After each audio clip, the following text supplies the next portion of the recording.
So I was on this stage with many of you back in March. Who was in the room at the last DSN, DSU event? And when I was on this stage, I had the privilege of sharing kind of a very personal story and a personal part of my journey with you, how everything changed for me back on January 7th and January 8th of this year. And for those of you that were in the room, you'll remember. For those of you that weren't in the room, I'm not going to go into a lot of details on it. But despite doing everything possible, if we can get the videos up there, that'd be great.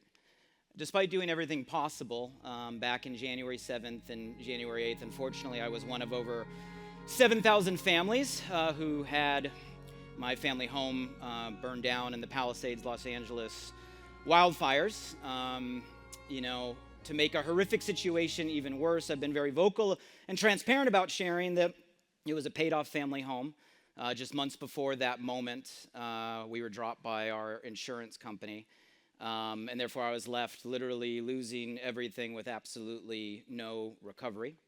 I'll never forget the moment actually right before where I pulled a bunch of things out of the garage, right, to throw them into my truck and literally watched my family home burn down. And in many ways, beyond like everything that I ever had, it was a reflection of everything I'd ever worked for in my life up until that point. I will never forget and always be grateful for the support, the messages, the prayers of many of you in this room as individuals and really across the direct selling community. You'll never know just how important and how much that meant and has continued to mean to me and my family. So I just want to continue to express gratitude to many of you guys in the room. And I think about that moment, and then I fast forward to 6 months later. Matter of fact, July of this year, I find myself walking onto a different stage, actually here in Dallas, Texas, the AT&T Stadium. Any Dallas Cowboys fans in the room? Right, a few of you. Sharing a idea that I had the privilege of helping create, a vision I'm very passionate about in a giant arena of like 15,000 brand new friends. And I think about the contrast between these two moments and just how surreal that is. In this industry, we're no strangers. Like, we know everybody loves a good like before and after story. We live in a culture that really emphasizes like the highlight reels of social media. We have been taught to constantly show the world that we're living in this after, and we're made to feel that if we don't have that after story, there's something wrong with us. We're not doing everything that we're meant to or supposed to be doing. And I wanted to share a personal message with this room because I think it'll resonate and relate. Because if there's one thing that I have learned through my journey this year, everything personally, everything with my family, everything professionally, it's that is not real. This idea that we live in a perpetual after story is not real. My new belief is there is no such thing as like forever being on the other side. I've learned a lot this year, just emotionally, that like you can experience grief and gratitude like at the same time. I found it's crazy that like you can have moments of joy and moments of pain like at the exact same breath. You can be in the process of healing and building. You can be at the same time in the middle of losing and leading, and it can all happen simultaneously. It's a paradox. And I think the reality is, not just in life, but I think the reality is in business, this is where we spend most of our time. Somewhere in between broken, breakthrough. In this kind of like messy middle place. And I'm up here on stage sharing transparently. I feel like I'm very much in the messy middle right now. And I'm willing to bet many of us in this room, in our companies, in our roles, in our lives, how many of you guys are willing to admit that you might be in a messy middle season? So you guys, I just wanted to share kind of openly a framework, some navigational tools, 3 to be specific, that are helping me at this moment for when you, your companies, maybe find yourself in similar seasons. Because I believe the messy middle, I don't think it's a detour. I actually think the messy middle is the way forward. First kind of realization, seasons are normal. Now, wisdom in the season is optional. So this year is 26 years for me in this space. With that amount of time comes experience. With experience comes perspective. What's the word? Perspective. And I've learned that this business moves in seasons. You guys tell me if you can relate to any of these. You have the beginning. There might be some startups in the room, some early founders in the room, right? The beginning is a vision. It's hope, right? It's dreaming. It's excitement. You move from the start into a climb. The climb is when you're in the grind, you're in the hustle, you're in the zone, you're focused, you're doing the work. If you do the right thing consistently long enough, we get to experience this magical phase of momentum. It is magic. Things start to flow. Things start to expand. Things start to happen that are unexplainable. Who in this room has actually lived in your company in what you would call a momentum season in the past by a show of hands? A few of us. How many of you guys who are raising your hands, you've also realized, even in the first time you think it's going to last forever, it doesn't last forever.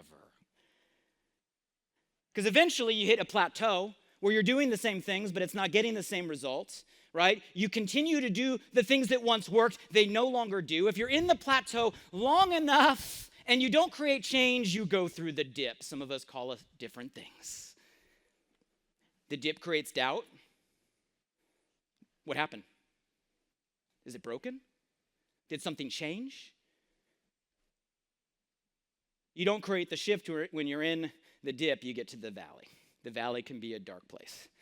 The valley is where doubt becomes fear, like, is this all over? Was it luck?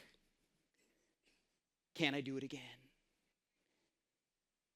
The valley can be dangerous because if you don't get out of the valley, you can die in the valley. You can die by slow, right, and painful, right, relegation. You can die by dramatic extinction if you don't get to the next phase, which I think has been a theme the last couple days. Call it reinvention, call it transformation, call it evolution. That is the beginning of a new cycle. Who has lived some of these seasons?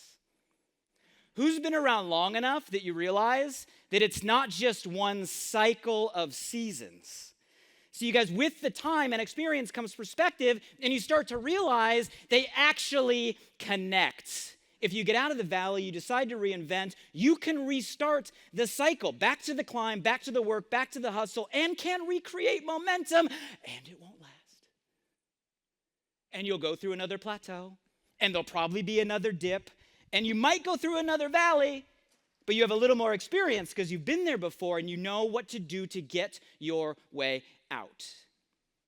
How many guys in the room have been through a season of seasons or a cycle of cycles?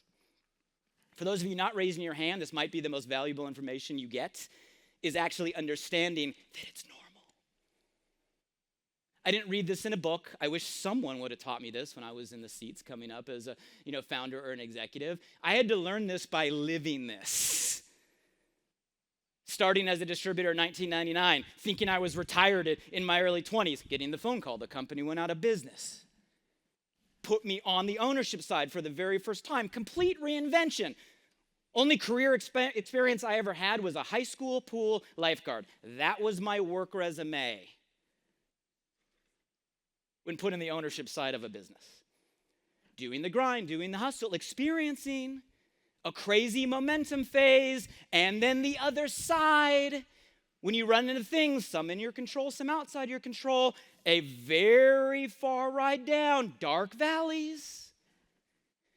2008, recession almost put us out of business, lost 90% of the business that we built, had to completely reinvent, ran all the way up to this high in 2012. A lot of things crashing down, long valley. Actually met a gentleman near the valley season, one of the darkest times of my life in the room, Terry LaCour and the LaCour family, pulled me out of a very dark valley, right? Helped create a new reinvention season. Through time with Prove It, Brian Underwood, an amazing community, an awesome ride, another valley. Oh, and I'm very much in. Still weird getting announced as the CSO of Herbalife. Like, that's still a new thing for me. Very much a reinvention season right now. Side note, actually, this event is the 1 year. It was 1 year ago. Justin from Outside, who's in the room, invited me to dinner with the incoming CEO of Herbalife. Just social dinner. Next evening, having a dinner with Terry in the room. 1 year later, here we are. Be careful who you go to dinner with at these events. Okay? Stuart does such a phenomenal job bringing people, right, in connection together to allow us to get to other seasons. It's real. And perspective, right, changes everything. It's weird. Inside Herbalife, if you haven't been there for 10 years, you're a baby. For some of the startups in the room, you're like, I can't even think about where the world's going to be in 10 years. It's perspective. I remember being in a really, really, really deep valley, like one of the darkest ones for a long period of time. Huge issues, internal culture issues. Because when sales are going down, it's hard to keep morale up. Yes?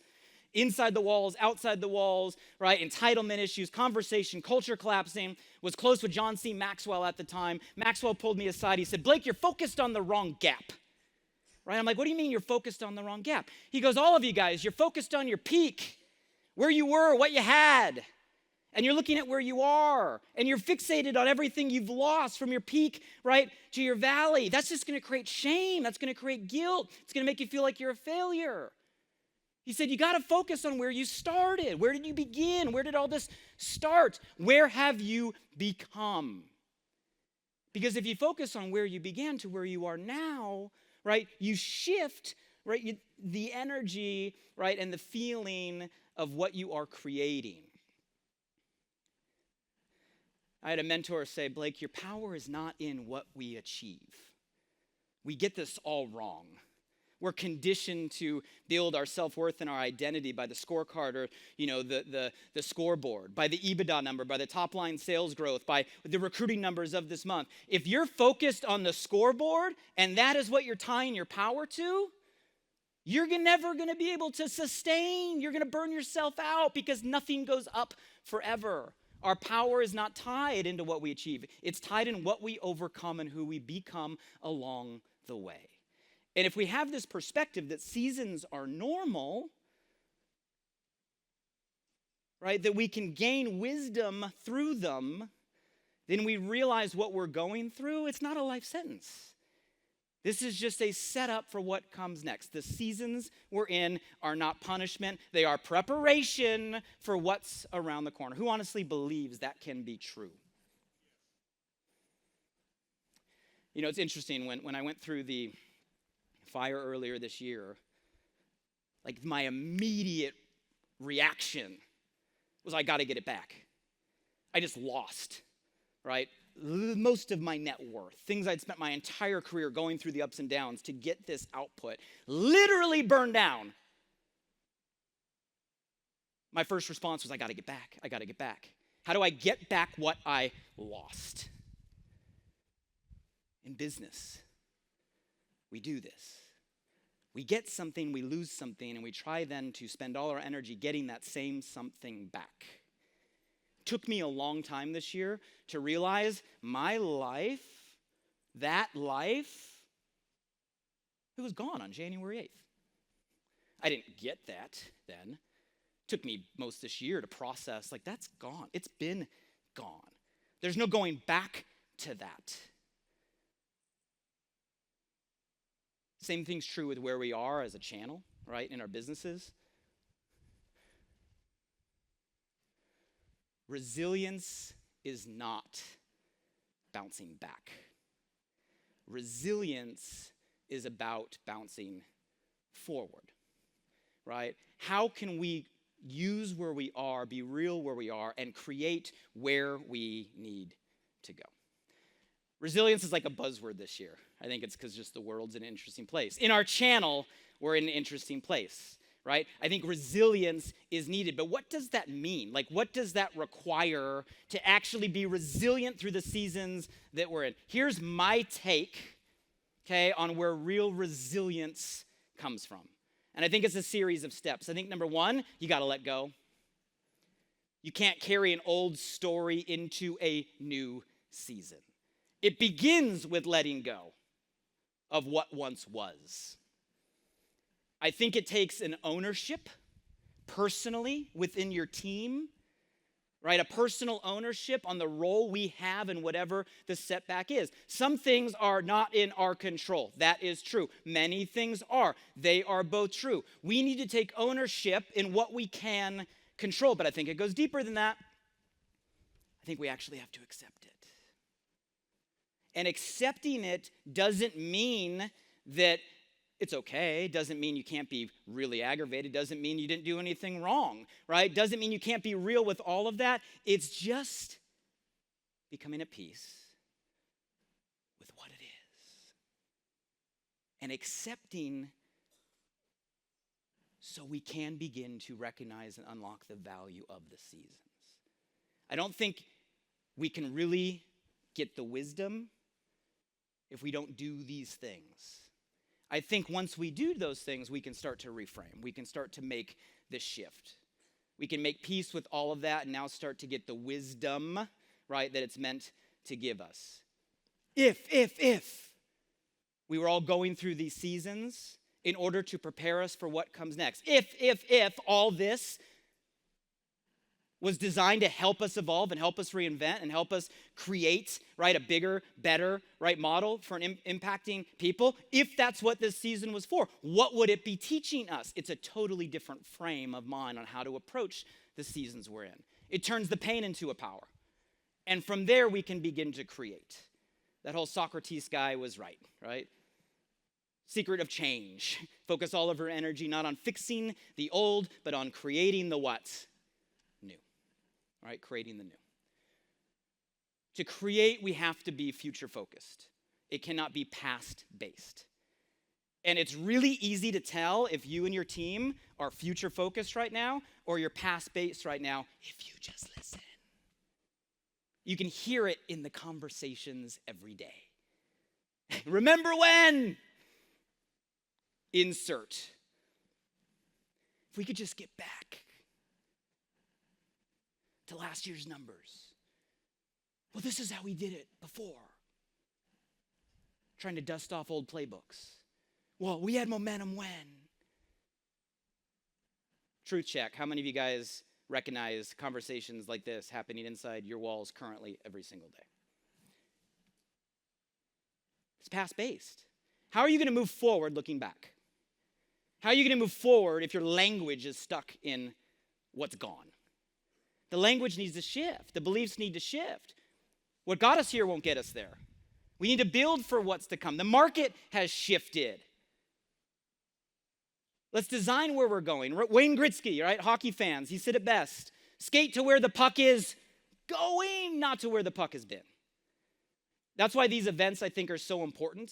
Because they get us out of the day-to-day, they remove us from all the meetings and all our overscheduled lives, they put us in a room, we get to think a bigger picture, we get to realize the game has changed, we get to look ourselves in the mirror, we get to let go of what once was, and we get to start to recreate what can be.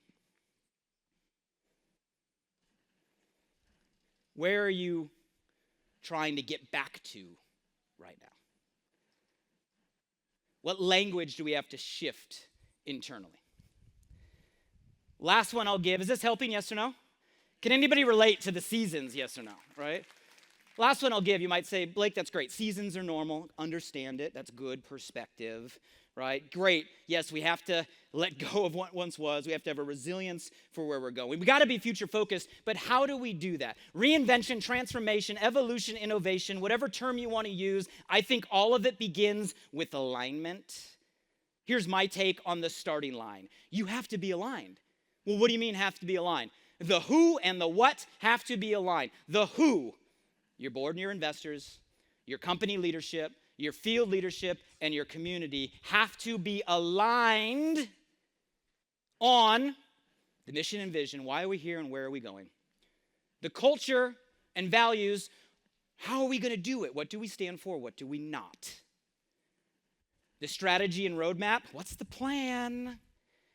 And our daily execution, what are we doing? This has to be truly aligned. This is the beginning of transformation. This is the beginning of reinvention. You cannot make a shift if you don't have this. If there's not alignment in the who, you get friction. If there's not alignment in the what, you get confusion. Are most the horror stories? Think about what we're facing as a channel right now.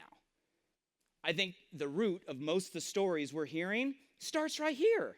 You got people that are not aligned. Private equity boards, structures, right? People outside the industry not being aligned on our business model, what's the best, where's the future, where we're going, creating devastation. Begins with alignment. At Herbalife, this is where we are focused the most right now. Stefan Graziani, brand new CEO, 32-and-a-half-year distributor, now into the CEO of a $5 billion largest public direct selling company in the world, a distributor. 9,000 almost employees, 94 countries. Our energy is focused right here. How do we create alignment on where we're going? Last thing I'll share. You might say, well, where are we getting aligned? What is the future? This is just my take. There's a lot of takes in the room. I know Stuart mentioned a lot over the last couple days. Here's where we are placing our big bets. We think the future is data-driven, evidence-based. We think the future is highly personalized because of the access, right, of information and data. That's where we think the future is going. That's why we made the investments, right? Herbalife bought a LaCore entity, Link Biosciences. Really a huge investment because of the technology of personalization. High tech, high touch. How do we bring technology and community together? Double downing on relationships and trust. I think that's the differentiator. And it's all about speed, speed, speed, speed, speed. Reinvention is no longer a season. I think reinvention has to be a function at the pace things are changing right now. This is the way we're approaching our structure, right, and how we're setting everything up. So in conclusion, guys, here's your action plan, right? These are some of the things that I talked about. I wanted to give you something really practical. You can take the photo, go home, ask yourself the questions. I shared transparently what's in our mind, right? What we're approaching and where we're putting our energy. I'm not asking you or suggesting you take our playbook. I'm suggesting you ask the same questions, right? And figure out your answers to design where you want to go. Thank you, Stuart and DSN, for the grace this year on Shift Podcast. It has been less consistent than I would like through all the things. We do have some conversations coming back online as a tool and a resource to help share what's going on in the field. Would love to feature some top leadership, field leadership from your companies. We're restarting the whole schedule, so keep a lookout for that. I'll give you a resource just because generally when I get off stage, some of you ask for the slides. So if you want the slides, you want the framework, I did go fast, hit me on Instagram, send me just a personal DM, DSU, and it'll automatically send you the slide deck so you have all of it. In closing, guys, I think here's the main message. There's no going back. There is no going back, right? We are in a perpetual season of shift as a channel right now, and I think this messy middle that we are all in, if we're all transparent, it's not where we get stuck. This is where we create what's next. This is where we build. This is where we grow. This is where we become. This is where we start to create the companies, the missions, the visions, and the models that take our communities to a whole new level. I believe that's the season we're in, and I believe that's the real breakthrough. Thank you, DSN. Thank you guys for the time. Hopefully that helps. Thank you guys very much.